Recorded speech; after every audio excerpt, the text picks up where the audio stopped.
वंदे श्री गुरु परंपरा।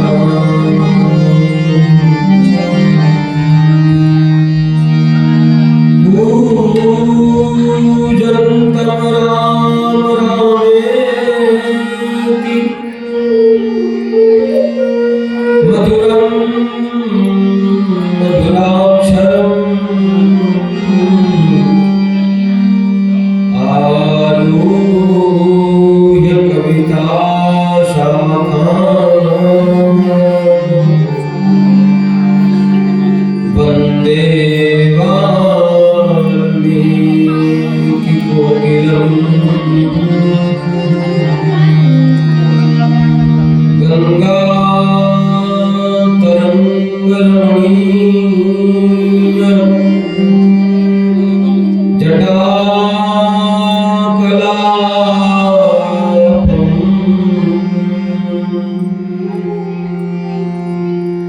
गौरी निरंतर विभूषित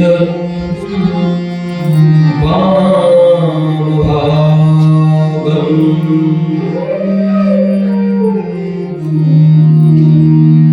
नारायण प्रियमनंग मदापहारम्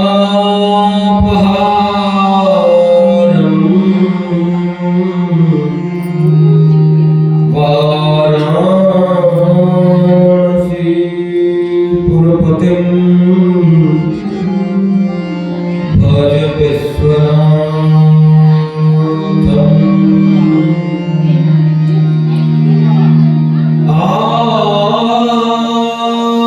आइए हनुमंत विराजिए कथा कहूँ मति अनुसार प्रेम सहित गादी धरूं बधाइए पवन कुमार। अपने अपने घर की सबका हूँ पीर, तुम्हें पीर सब घर की धन्य धन्य हुई। इस भरे संसार से अच्छे बुरे सब जाएंगे, बस पाप और पुण्य के झंडे गड़े रह जाएंगे। था रहा सोना भरा गढ़लंक के दरबार में, पर एक रत्ती भी न मिल सका रावण की मरती बात। मेरे कहने का तो भक्तों बस यही एक सार है, श्री राम नाम सुमिरन बिना ये जिंदगी बेकार है। बोलिए राम महाराज की जय। कथा रसिक हनुमान प्रभु प्रणत कल्पतरुना,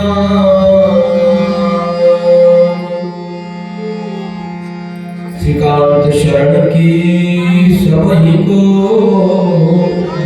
जय जय सीता।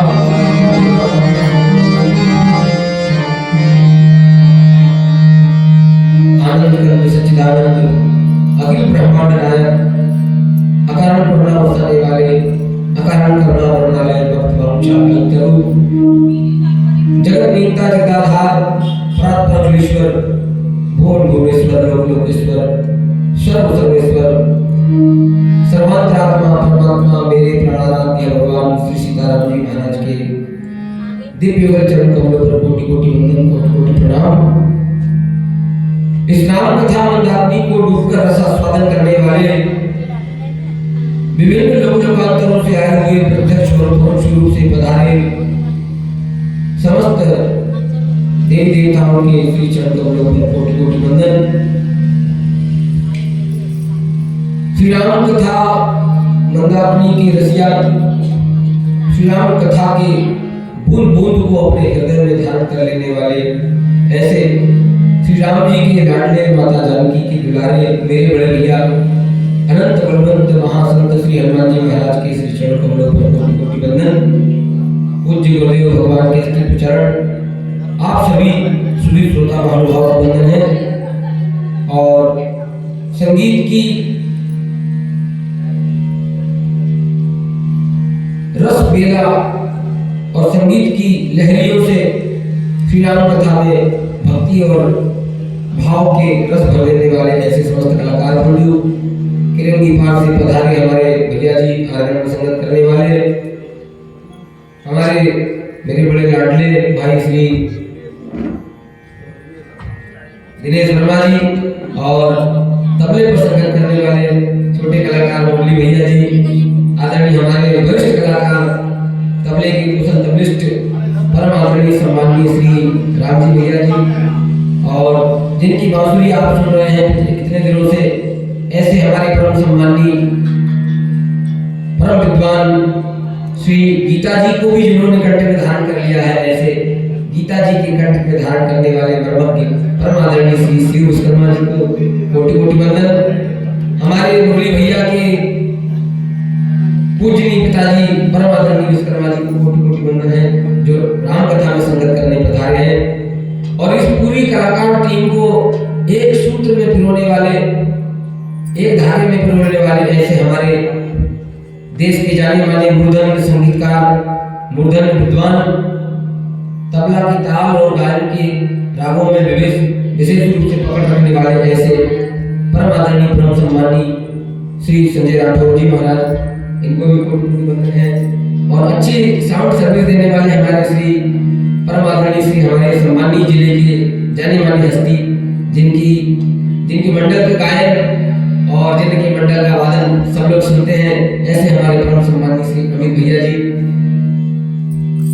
आप भी कथा में मानो शामिल हुए हैं, ऐसे सभी श्रोता महानुभाव को वंदन है। और किस किस का नाम लूं, आज एक विशेष बात है, मेरे बहुत ही स्नेह भाजन और मेरे हृदय में जिनकी एक विशेष रूप से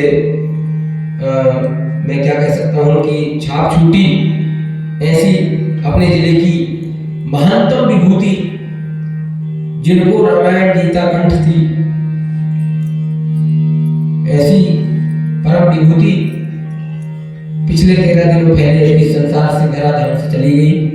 परम आदरणीय ब्रह्मलीन श्रीमती शांति देवी मिश्रा जी, उनका और मेरा संग बहुत दिनों तक चलता था। मैं बचपन से उनके पास जाता आता रहता था।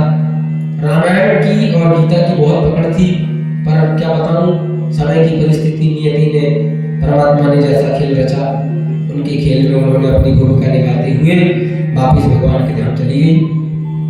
उनके श्री चरण कमलों में कोटि कोटि वंदन है। और हमारे अमित भैया बोल रहे हैं कि हमें भी, मुझे भी आशीर्वाद प्राप्त था। मैं बहुत छोटा सा था जब से रामायण की शिक्षा दीक्षा में पिताजी के साथ में जब बातें करता था, तो कोई बात अटक जाती थी तो मैं उनके पास, दादी के पास जाके बोलता बताता था। अकेले समय में भी रामायण की बहुत सी विशेष गंभीर चर्चाएं उनसे मेरी होती थी, पर अब जैसी भगवान की लीला थी, उनका कल 13वीं का कार्यक्रम हुआ, उनके ही स्नेह भाजन, उनके नाती परम आदरणीय हमारे बीच में उपस्थित पंडित विशाल मिश्रा जी को कोटि कोटि वंदन है। और राम कथा में भी संगत करने, राम कथा में शोभा बढ़ाने आए हुए हैं। और हमारे इस कथा के आज संयोग में 2 विशाल हैं, बड़े विशाल पंडित जी महाराज और